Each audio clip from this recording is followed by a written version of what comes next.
So it's been a while.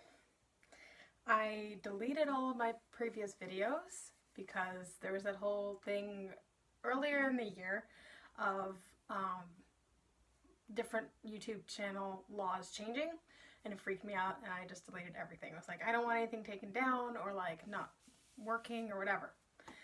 But it's been 7 months, and I was like, you know what, I kind of miss talking to you guys about life, and it's kind of like video chat therapy, I guess.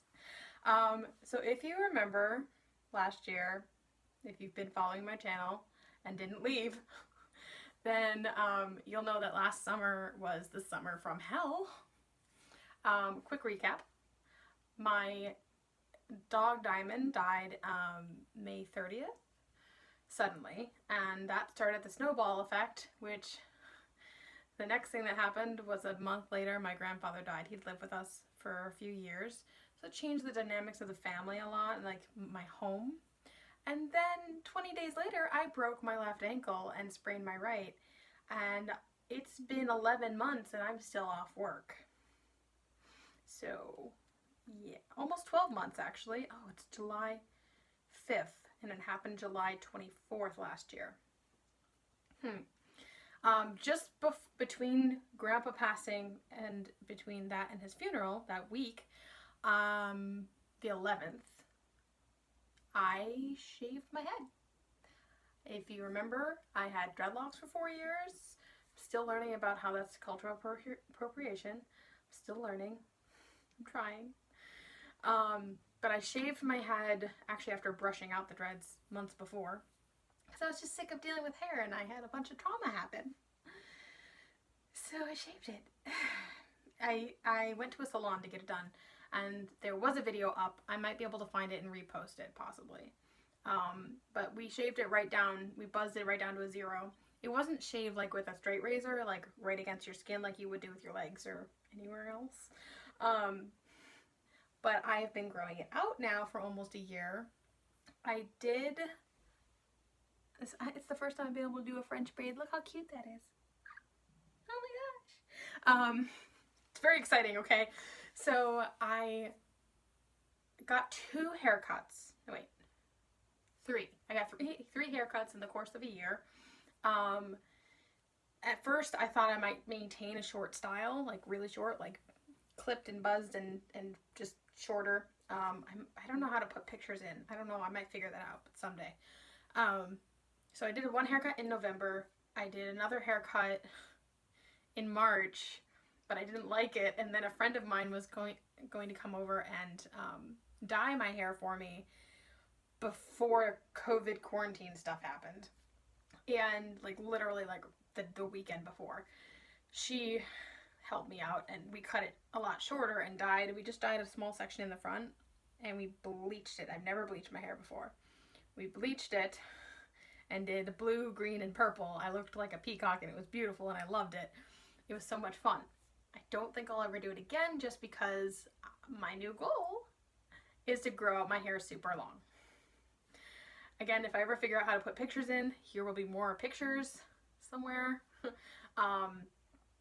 I had hair in high school that was like, if I stood up, it was like down to there.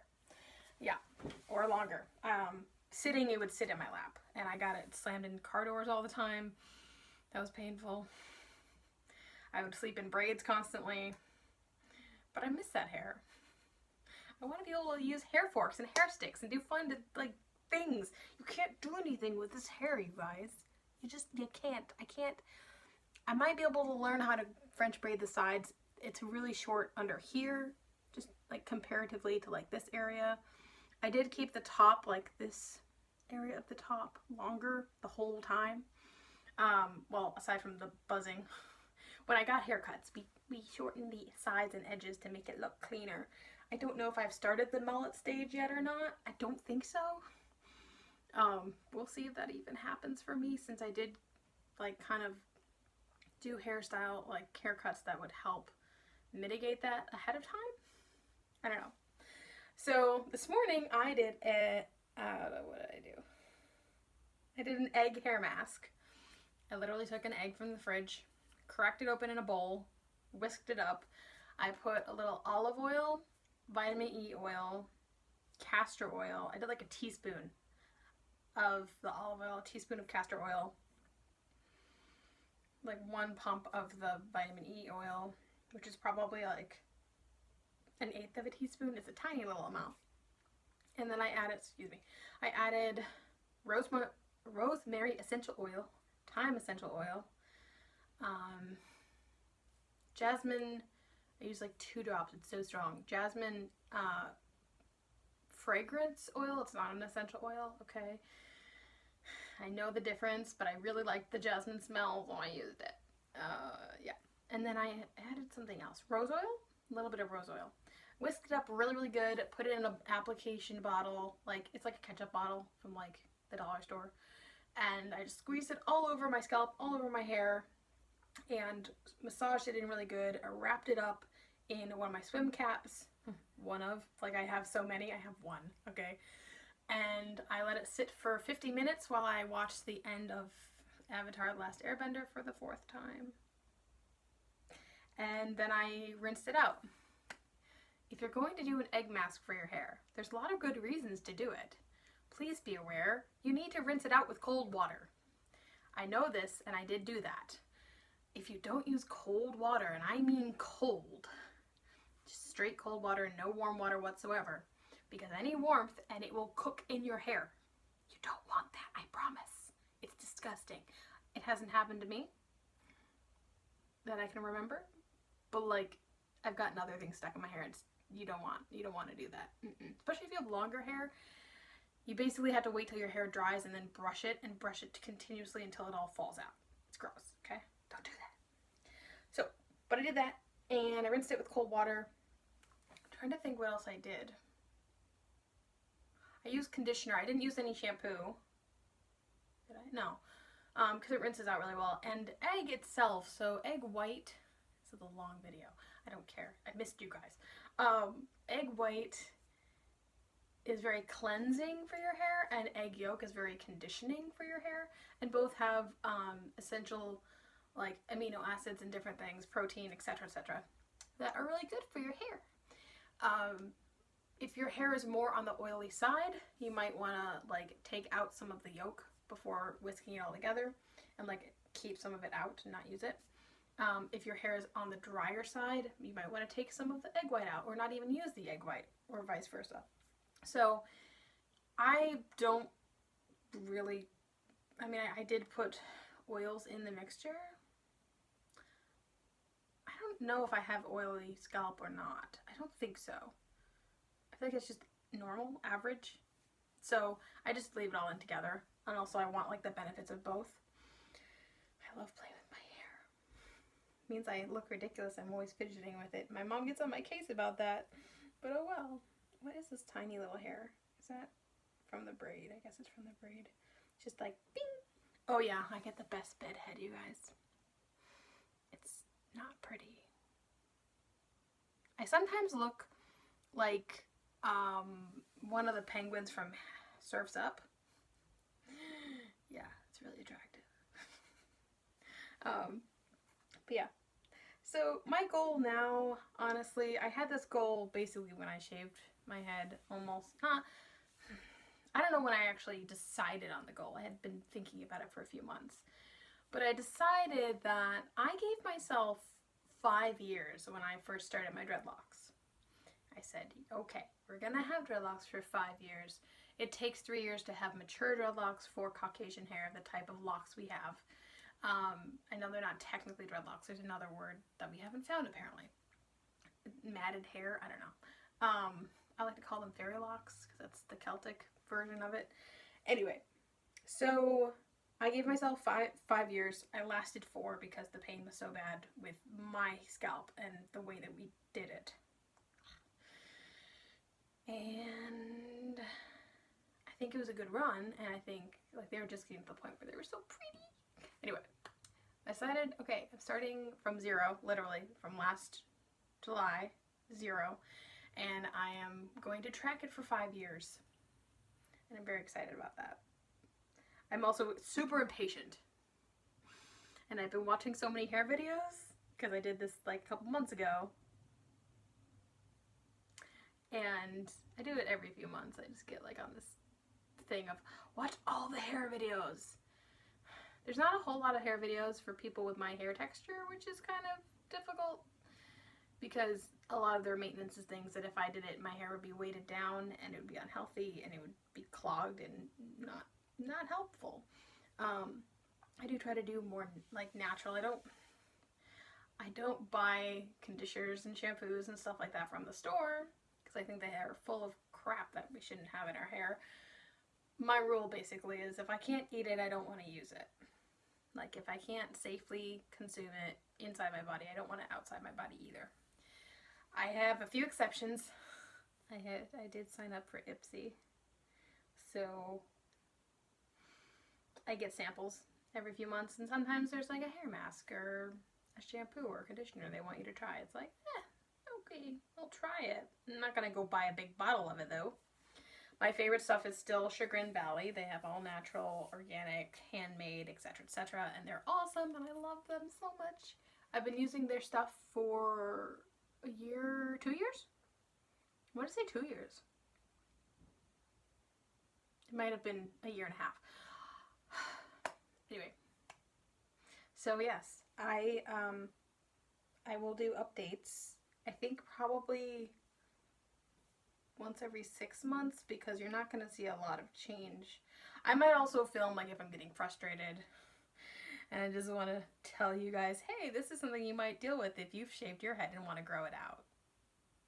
Yeah. I can do it. We're in this together. I can do it.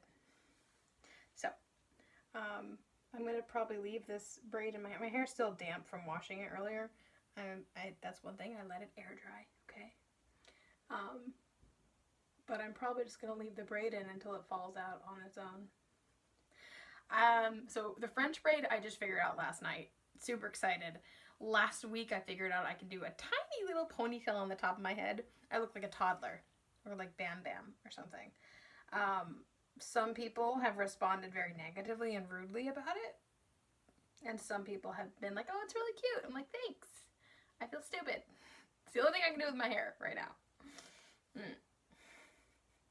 So I'm trying, but it's hard to get excited about things when you want to do other stuff and you want it to be long. I keep having dreams of it being long, like within a week being like down to here. I'm like, down to here is gonna be like around the 1.5 to 2 year mark.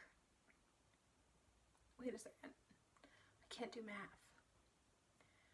I don't know if I should count it from when I first shaved my head, because I also reshaved it a week later, or if I should count it from my last haircut. Because this, like, I cut so much off in March that I could have been like double this length by now. That would have been more accurate of like, this is the year mark and this is what it looks like. I regret so many things. Yeah. I don't know. Thank you for bearing with my awkward self. But yeah, this is where we're starting with at this point. Again, if I figure out how to put pictures in videos, one of my videos will be just a compilation of all of my pictures that I've been keeping from, like, my hair goal from high school, which was more than 10 years ago now. Oh, I forgot to mention that. Okay, one of the reasons that I had started dreadlocks was my hair was thinning really bad, and I didn't know why. And I just wanted to like feel like I had more hair, and dreadlocks make you feel like you have more hair because it's all caught up there in the knots, and it all just stays with you, and it gets heavier and heavier and heavier the longer it gets. And it's thicker looking because none of your dead hairs are, you know, shed away. Well, I found out later that it was a combination of stress and my birth control that I was on. Ladies, anyone who takes birth control, they don't tell you this most of the time. If they do, they're really great, like doctors or whoever. mine did not tell me this, that birth control does a lot of things to you that you don't want it to do, one of which is thinning your hair. So I've been off of birth control now for a year, no, I can do math, 2.5 years. And I'm hoping that that will play a role in my hair being thicker again, because I was really struggling with the fact of how much my hair thinned. I'm also nearly 30, so we will see. And I do have like, oh, stress also makes your hair fall out, and I had ridiculous amounts of stress back then. This year hasn't helped, but I've learned better ways of managing my stress levels and being able to express it and be good. So I'm hoping with all these new techniques and just how things are now that my hair will be thicker and will grow longer.